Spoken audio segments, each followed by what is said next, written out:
जय हिंद। कैसे आप सभी? आई होप आप सभी मस्त होंगे और आप लोग की पढ़ाई भी अच्छी तरह से चल रही होगी।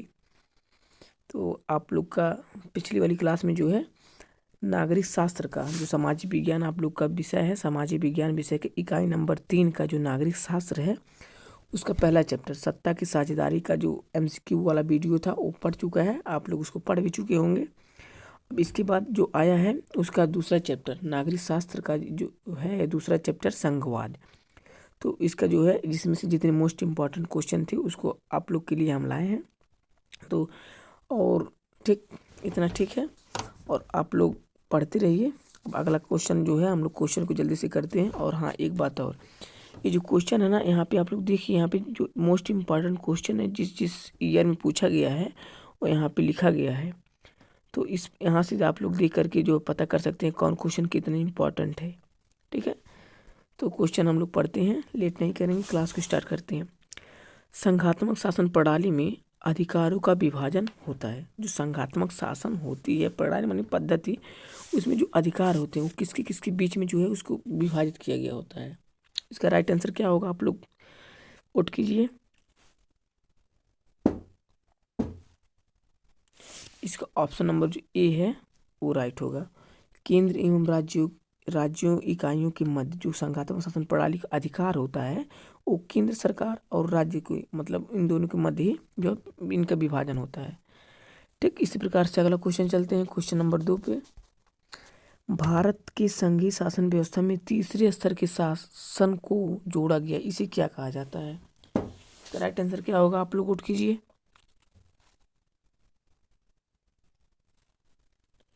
ठीक, तो इसका राइट आंसर होगा पंचायत या नगर पालिका।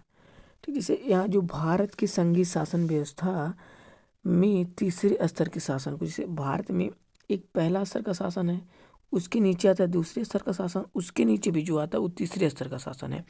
इसी तीसरे स्तर वाला जो है उसको क्या कहा जाता है? जैसे पहले स्तर का जैसे केंद्र शासन हो जाएगा केंद्र वाला, फिर उसके बाद राज्य वाला हो जाएगा राज्य शासन, फिर उसके बाद जो तीसरा वाला है तीसरी वाले को जो है क्या बोला जाता है? तो ये जो तीसरा वाला है इसको बोला जाता है पंचायत या नगर पालिका। क्या बोला जाता है? पंचायत या नगर पालिका। ठीक ना, तो बात समझ में आ गई होगी आप सभी को। इसका ऑप्शन नंबर जो है ए सही है, पंचायत या नगर पालिका। इसी प्रकार अगला क्वेश्चन चलते हैं। संविधान की 8वीं अनुसूची में कितनी भाषाओं को जो मान्यता दी गई है? ठीक, तो देखिए ये भी मोस्ट इम्पॉर्टेंट क्वेश्चन है, 2020 में भी पूछा गया है और 2023 में भी पूछा गया है, तो इसको आप लोग याद कर लीजिएगा। तो आप लोग वोट कीजिए, इसका आंसर क्या होगा? संविधान की 8वीं अनुसूची में जो है भाषाओं को मान्यता दी जाने वाली भाषाएं वो है, कितनी भाषाएं हैं? 22 भाषाएं हैं। कितनी? जो संविधान 22 भाषाएं हैं, सॉरी थोड़ा सा, हाँ देखो ये 22 जो ऑप्शन नंबर सी है वो राइट है। संविधान में 12 अनुसूचियां हैं। ठीक, तो 12 अनुसूची में से देखो 12 अनुसूचियां कितनी है? 12 है। तो उस 12 में से जो है 8वीं अनुसूची जो है इसमें भाषाओं का उल्लेख किया गया है। तो इसी 8वीं अनुसूची में कितनी भाषाएं का उल्लेख किया गया वो है 22 भाषाओं का। तो यही पूछा गया है। ठीक, तो अगला क्वेश्चन हम लोग चलेंगे। हाँ, निम्नलिखित में से कौन सा संघीय राज्य नहीं है? अच्छा आप लोग एक बात बताइए, संघीय राज्य नहीं है मतलब देखिए जब कहीं भी आ जाएगा संघीय राज्य मतलब स्टेट, सिंपल भाषा में क्या? स्टेट।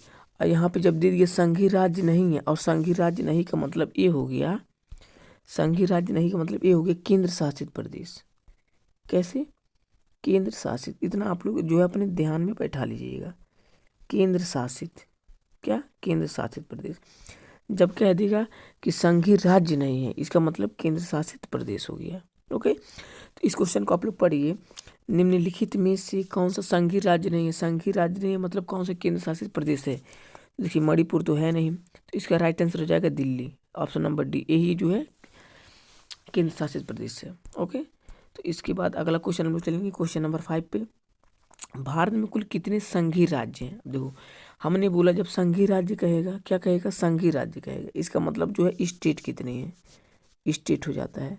तो आप लोग इस क्वेश्चन को पढ़िए और बोलिए भारत में कुल कितने संघीय राज्य हैं, मतलब कितने राज्य हैं, स्टेट हैं कितने? तो इसका ऑप्शन नंबर जो है वो हो जाएगा राइट बी। भारत में जो है इस समय 28 राज्य हैं। कितने संघीय राज्य हैं? 28 राज्य हैं। तो अगला क्वेश्चन हम लोग चलेंगे, क्वेश्चन नंबर 6। भारत में पंचायती राज्य की स्थापना हुई थी। अपने भारत देश में जो पंचायती राज की स्थापना कब हुई थी? इसका कौन सा ऑप्शन सही होगा? इसका ऑप्शन नंबर जो सी है 1992, ये है राइट आंसर। ओके, अगला क्वेश्चन चलेंगे, क्वेश्चन नंबर 7। भारत में कितने संघ राज्य क्षेत्र मतलब केंद्र शासित प्रदेश हैं?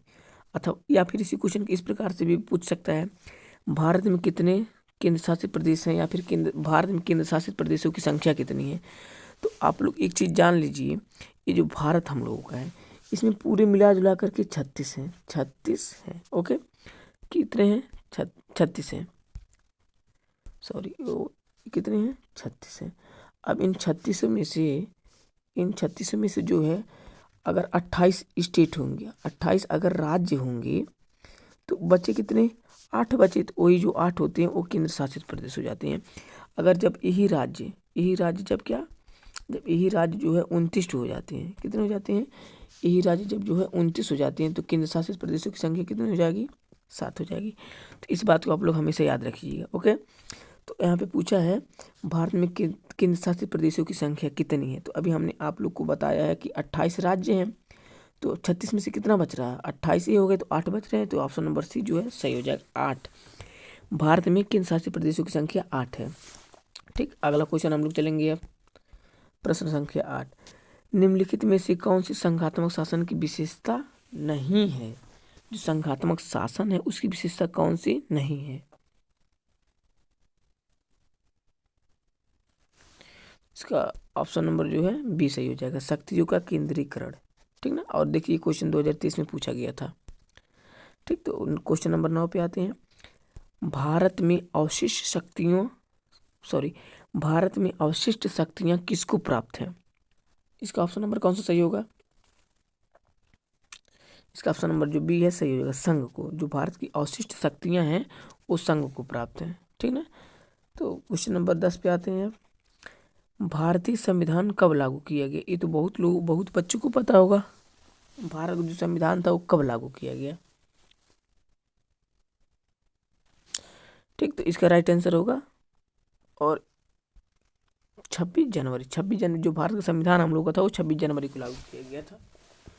ठीक, तो जैसे अभी 26 जनवरी क्यों माना गया? कुछ बच्चों के दिमाग में ये चल रहा होगा, सर जी जो हम लोग का भारत का संविधान था वो तो 26 नवंबर को ही जो है लागू हो गया था। तो बाबू यहाँ पे पूर्ण रूप से नहीं हुआ था, आधा हुआ था, थोड़ा बहुत। ठीक ना, और जो पूर्ण रूप से लागू ये 26 जनवरी जो है इसी दिन हुआ था। 26 जनवरी के दिन कब? सॉरी, ठीक ना, जो 26 जनवरी था इसी दिन हम लोग का पूर्ण रूप से जो है संविधान लागू किया गया था, इसलिए इसी को हम लोग पढ़ते हैं। ठीक ना, क्वेश्चन नंबर 11 पाते हैं। किस वर्ष के बाद स्थिति में परिवर्तन हुआ तथा इसी समय केंद्र में गठबंधन सरकार की शुरुआत भी हुई? ठीक, तो इसका ऑप्शन नंबर कौन सा सही होगा? इसका ऑप्शन नंबर जो है सी सही है, 1990। वो जो 1990 के बाद से अपने जो है स्थिति में परिवर्तन भी हुआ और इसी समय केंद्र में गठबंधन सरकार की जो शुरुआत हुई 1990 के बाद से ये सब जो है हुआ। क्वेश्चन नंबर 12 आते हैं। देखो, स्वशासन निकायों के निर्वाचित सदस्य तथा पदाधिकारियों के पदों में अनुसूचित जाति एवं जनजाति तथा पिछड़ी जातियों के लिए सीटें आरक्षित की गईं। महिलाओं के लिए कितने पद आरक्षित किए गए? ठीक, तो एक क्वेश्चन जो है बहुत ज़्यादा इम्पोर्टेंट है नहीं, ठीक ना, लेकिन फिर भी लग रहा था ऐसा कि इम्पोर्टेंट है, इसलिए जो है इसको ले लिया गया है। तो इसका राइट आंसर क्या होगा? इसका राइट आंसर बी वाला सही होगा। ये जो 1/3 है इसका आंसर यही सही है। ठीक ना, तो आगे बढ़ते हैं हम लोग, क्वेश्चन नंबर 13 पाते हैं। ठीक, ये क्वेश्चन ज़्यादा इम्पोर्टेंट लग रहा है। संविधान में उल्लिखित 3 सूचियों में से निम्नलिखित में से कौन सा विषय समवर्ती सूची में शामिल है? इसमें जो चारों है ना, तो इसमें से समवर्ती सूची में कौन सा शामिल है? देखिए ये क्वेश्चन जो है 2020 में पूछा भी गया था। ठीक, तो इसका कौन सा आंसर सही होगा? इसका आंसर जो है सही होगा ए वाला, शिक्षा। कौन सा? ये जो शिक्षा वाला है यही हम लोग का सही होगा, ठीक है, शिक्षा वाला ऑप्शन। तो क्वेश्चन नंबर आगे आते हैं हम लोग क्वेश्चन नंबर 14 पे। ठीक, क्वेश्चन नंबर 14 क्या है, हिंदी के अतिरिक्त और कितनी भाषाओं को जो है अनुसूचित भाषा का दर्जा दिया गया। ठीक, तो जैसे अभी आप लोग को हम बताए हैं, ये हम लोग की अनुसूची है 12, इसमें 12 अनुसूची हैं। 12 अनुसूची में से जो है 8वीं अनुसूची में जो है भाषाओं का उल्लेख किया गया है, और इसमें 22 भाषाओं का उल्लेख किया गया है। कितनी भाषाओं का? 22 भाषाओं का। तो इन 22 भाषाओं में से जो है, इन 22 भाषाओं में से एक ठो का नाम ले लिए यहाँ पे, हिंदी के अतिरिक्त कह दिया, मतलब हिंदी एठू तो हिंदी है। अब जब 22 है तो एठू हिंदी निकल गया, अब बचा कितना? 21 बचा। तो इसका कौन सा ऑप्शन सही होगा? ऑप्शन नंबर डी 21 सही होगा। कौन सा? डी 21 सही होगा। हिंदी के अतिरिक्त और जो है 21 भाषा शामिल है अनुसूची में, ठीक ना। तो हम लोग क्वेश्चन नंबर 15 पाते हैं। भारत जो अपना देश है उसमें राजभाषा कौन सी है? अपनी भारत देश की जो है राजभाषा कौन सी है? तो ये जो है 99% बच्चों को पता होगा अपने भारत देश की जो राजभाषा है कौन सी है। तो आप लोग जल्दी से जो है इसको बताइए। इसका ऑप्शन नंबर सही है सी, हिंदी। बताओ कितने लोगों का सही था? सभी सोच रहे थे ना हिंदी जो है हम लोग की राजभाषा है अपने भारत देश की। ठीक, तो इसी प्रकार से अगला क्वेश्चन चलते हैं, क्वेश्चन नंबर 16। भारत में सबसे अधिक बोली जाने वाली भाषा कौन सी? ये भी बहुत मैक्सिमम बच्चों का जो है 90% से 90% प्लस जो बच्चे हैं उनको ये पता होगा कि जो अपने भारत देश है उसमें कौन सी भाषाएं जो है बोली जाती हैं। ठीक, जल्दी से आप लोग वोट कीजिए कौन सी भाषा बोली जाती है मैक्सिमम।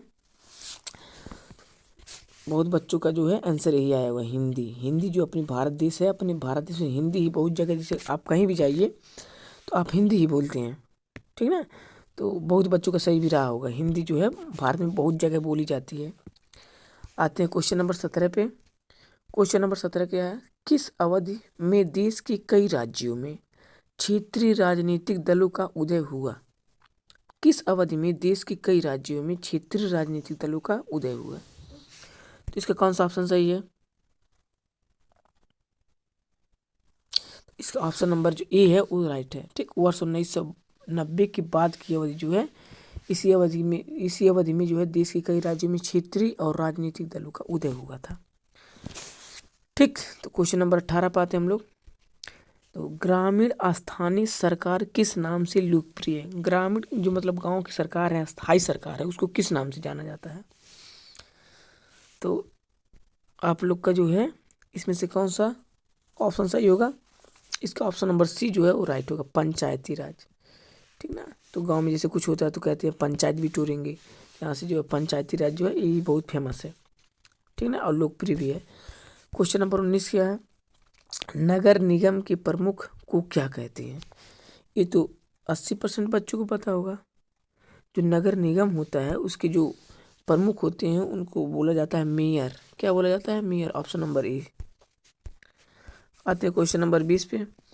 निम्नलिखित में से कौन सा संघीय सूची का विषय है? संघीय सूची का विषय है, इसमें चारों में से कौन सा जो है संघीय, ये बहुत इंपॉर्टेंट क्वेश्चन। देखिए यहाँ पे थोड़ा सा कट गया है कि किस सन में पूछा गया था, लेकिन ये इंपॉर्टेंट क्वेश्चन है, ठीक ना। तो निम्नलिखित में से जो 4 ऑप्शन, इसमें से कौन सा संघीय सूची का विषय है? ये जो रक्षा इसका रक्षा कहाँ है? ऑप्शन नंबर ए, रक्षा। ये जो है संघीय शासन की संघीय सूची का विषय है। ठीक, आते हैं क्वेश्चन नंबर 21 पे, और यही क्वेश्चन आप लोग का लास्ट है। तो भारत में पंचायती राज की स्थापना, जो पंचायती राज इसकी स्थापना कब से हुई? तो इसका स्थापना जो है, इसका ऑप्शन नंबर कौन सा सही होगा? इसका ऑप्शन नंबर जो है सी सही है, 1992। कौन सा ऑप्शन सही है? और ऑप्शन नंबर सी, 1992 में जो है भारत में पंचायती राज की स्थापना हुई थी, ठीक ना। तो इसी प्रकार से जो है आप लोग का अब यहाँ पे इस चैप्टर से इतने क्वेश्चन हमको इम्पॉर्टेंट लग रहे थे, इसलिए जो है 21 क्वेश्चन ही आए हैं। और इसमें से जितने भी क्वेश्चन आप लोग को बताए जा रहे हैं, जैसे चैप्टर 1 का बताया जा चुका है, चैप्टर 2 का बताया जा रहा है, नागरिक शास्त्र का जो इकाई है आप लोग का, तो सारे क्वेश्चंस को जो है आप लोग बहुत अच्छे तरीके से और अच्छे ढंग से तैयार कीजिए, ताकि आप लोग का जो रिजल्ट आने वाला है वो बहुत ही बेहतर हो, ठीक ना।